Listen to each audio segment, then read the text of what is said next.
Good evening. देखिए, आज की क्लास में हम लोग थोड़ा सा एक छोटा सा और लेक्चर लेंगे लास्ट लीफ पर।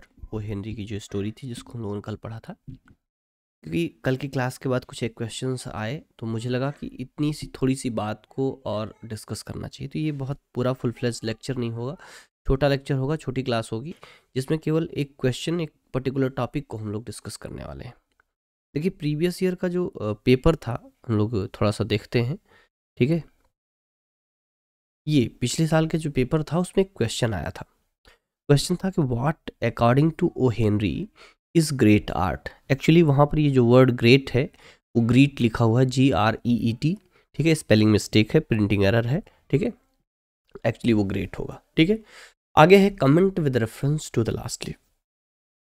देखिए, थीम से रिलेटेड क्वेश्चन, और फिर इस क्वेश्चन के बाद मैंने पिछला पेपर जो है एग्जामिन करने की कोशिश की। पूरा पेपर मैंने देखा तो ऑलमोस्ट सारी स्टोरीज में जो क्वेश्चंस आए हुए हैं सभी में ऑलमोस्ट थीम बेस्ड क्वेश्चंस आए हैं। ठीक है, तो अबाउट द राइटर या फिर इस तरीके से डायरेक्ट यूं कहना कि question critical analysis of the story आ रहा है, तो वो नहीं, थीम बेस्ड एनालिसिस आ रही है स्टोरी की। तो जैसे यहाँ पर आप समझने की कोशिश करिए, इस एक क्वेश्चन को आप समझेंगे तो आपको थीमेटिक एनालिसिस से रिलेटेड क्वेश्चन कैसे करना है वो समझ में आ जाएगा। यहाँ पर क्वेश्चन आपसे सीधा सीधा पूछा है कि what according to O Henry is great art. ठीक है, ओ हेनरी के अकॉर्डिंग ग्रेट आर्ट क्या है। ठीक, और साथ में आपको एक रेफरेंस दे दिया कि comment with reference to the last leaf. ठीक है, लास्ट लीफ के रेफरेंस के साथ आपको क्या करना है, इसमें आपको ये बताना है कि ओ हेनरी के अकॉर्डिंग ग्रेट आर्ट क्या है। देखिए, सीधे से पहले ये बात समझिए कि किसी राइटर के व्यू के अकॉर्डिंग अगर बात हो रही है तो ये बात दिमाग में हमेशा रखिएगा कि स्टोरी में जो कुछ भी कहा जा रहा है, एवरीथिंग इज राइटर्स व्यू। ठीक है, कोई भी करेक्टर कुछ भी कहे, ठीक है, किसी भी पर्सपेक्टिव से कुछ कहा जाए, every view is writers view. ठीक है, हमेशा हर एक बात को एक्चुअली होता तो उसमें माउथ पीस कैरेक्टर है, बट वो जो व्यूज होते हैं वो सारे के सारे राइटर के होते हैं। ठीक है, तो every view in the story, every view in the text is actually the view of the writer. So in the story अगर हम लोग थीम पर फोकस करें, then apart from all those themes जिनको हम लोगों ने कल डिस्कस किया, या यूं कहें कि उन्हीं में से एक कॉमन थीम निकल करके आती है, that is theme of great art. when you will read the story, that you will find that Behrman tells Sue that he will paint a masterpiece a day and he is waiting for his masterpiece for 20 years। ठीक है, वो अपनी masterpiece painting के लिए 20 सालों से इंतज़ार कर रहा है। और फिर at the end of the story you will find Sue's comment. Sue का ही एक कमेंट आपको मिलेगा एंड ऑफ द स्टोरी में, that Sue announces that the painting of the last leaf is actually a masterpiece of Behrman. And what is masterpiece. ठीक है, तो question यही बनता है कि भाई मास्टरपीस है क्या, मास्टरपीस होता क्या है। Masterpiece actually that is great piece of work. ठीक है, मास्टरपीस मीन्स बेस्ट वर्क। ठीक है, best work is actually great art, great task. तो यहाँ पर जो ग्रेट आर्ट की अगर बात की जाए तो you should find out the reason behind calling this painting the masterpiece. ठीक है, इस पेंटिंग को मास्टरपीस कहने के पीछे जो सू का जो है रीजन है, जो सू का लॉजिक है, वो क्या है या क्या हो सकता है। डायरेक्टली क्लियरली नावल में ये सॉरी स्टोरी में ये बात कही नहीं गई है कि क्या रीज़न है, but actually the reason behind the painting, behind the notion that the painting of the last leaf is a masterpiece is that just this painting is with selfless motive. ठीक है, इस पेंटिंग का जो motive है वो selfless motive है। Selfless का मतलब क्या है कि उस पेंटिंग को बनाने में, उस पेंटिंग के क्रिएशन में जो पेंटर है उसका अपना कोई इंटेंशन नहीं। ना तो उसका ये इंटेंशन था कि उसकी ये मास्टरपीस पेंटिंग बन जाए, बहुत बेहतरीन आर्ट बन जाए। ना तो उसका ये इंटेंशन था कि वो इस पेंटिंग को बहुत महंगे कीमत में बेच लेगा, ठीक है। ना तो उसका ये इंटेंशन था कि उस पेंटिंग के जरिए वो कुछ ऐसा कमाल कर देगा। क्या बनाते समय शायद उसके दिमाग में कुछ भी नहीं था। He was just only thinking to create some positive thought in John C's mind, just to create a enthusiasm to live, to create a feeling to live in the future, ठीक है। तो उसका केवल और केवल एक मोटिव था, केवल और केवल एक पर्पस था कि किसी तरह से अगर वो लास्ट लीफ को जॉन सी देखेगी दीवार पर और वो इस बात को फील करेगी कि वो एक अकेली पत्ती जो है वो इतनी तूफान से, इतनी बारिश से, ठीक है, पतझड़ से, हर चीज से लड़ रही है, then why being a human being से should not, and this will arise a sense of और डिजायर टू लिव, ठीक है। और ये जो बात होगी वो सू के अंदर एक जीवित रहने की इच्छा जागृत करेगी। मतलब इससे जो सू है, जिससे अब यहाँ पर सू को आप केवल एक कैरेक्टर के रूप में मत देखिए, बट अब यहाँ पर when you are talking about great art in general, means what should be a great art in general, then just take Su as type. What is type? Type means the character that represent a kind of character, that represent a group of society. तो यहाँ पर Johnsy जो है एक ऐसे group का या एक ऐसे उस प्रकार के व्यक्तियों के समूह का रिप्रेजेंटेशन कर रही है जो जीवन की आशा खो चुके, जो निराश हो चुके, जिनके अंदर कोई मोटिवेशन नहीं है।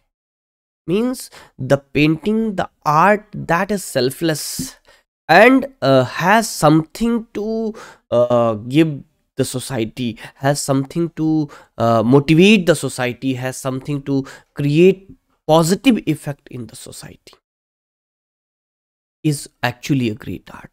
That's why the Behrman's painting of the last leaf is a great art, ठीक है। तो यहाँ पर जो जॉन्सू का जो कमेंट है, that is masterpiece painting, that is the painting of the last leaf. वो जो लास्ट लीफ की पेंटिंग है उसको अगर सू मास्टरपीस कह रही है तो उसके पीछे उसका अपना लॉजिक है, और उसका जो अपना लॉजिक है वही क्या है, that is view of the writer O Henry for the great art, ठीक है। ग्रेट आर्ट के लिए जो राइटर का व्यू है वही वो सू के माउथपीस से बोल रहा है। Means this painting was selfless, this painting was just for helping John C, who has left no motivation in this world, who has left no reason to live. Means the art that gives us a reason to live, that motivate us, that is actually great art. तो आप जब beginning करेंगे तो answer की, इस तरीके के answer की, तो वहाँ पर आपको यही जो मेन कॉन्सेप्ट है, ठीक है, दैट इज कि सू के साथ जो बेहरमन की दो बातचीत हुई थी, ठीक है, या एक बातचीत ये हुई थी कि वो मास्टरपीस पेंटिंग पेंट करेगा and he is waiting for 20 years for his masterpiece painting and he will pent one day. यहाँ से आप बिगिन करेंगे and eight the end of the story आप उस अनाउंसमेंट को मेंशन करेंगे जो सू मेंशन करती है, सू अनाउंस करती है that this painting is masterpiece, and you will justify the reason behind calling this piece, this painting a masterpiece, and this justification is actually the reason for calling great art, is actually what is the thing for what O. Henry has the view for great art, ठीक है।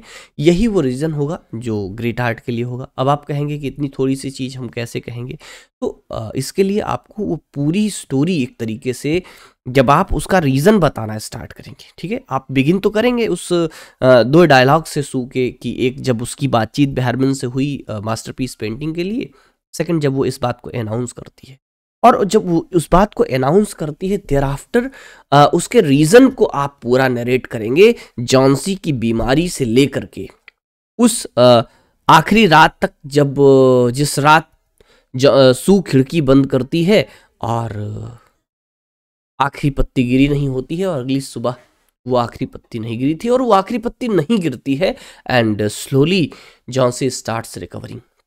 ये पूरी story आपको narrate करनी है वहाँ, ठीक है। तो नरेट करने के बाद तब आप उस रीज़न को बताएंगे, this is the reason, this is the painting, this is the art that gives Jhansi a reason to live, a motivation for life. This is why this is the great painting, great art, and this reason, that is the great art, and this is the view of the writer for great.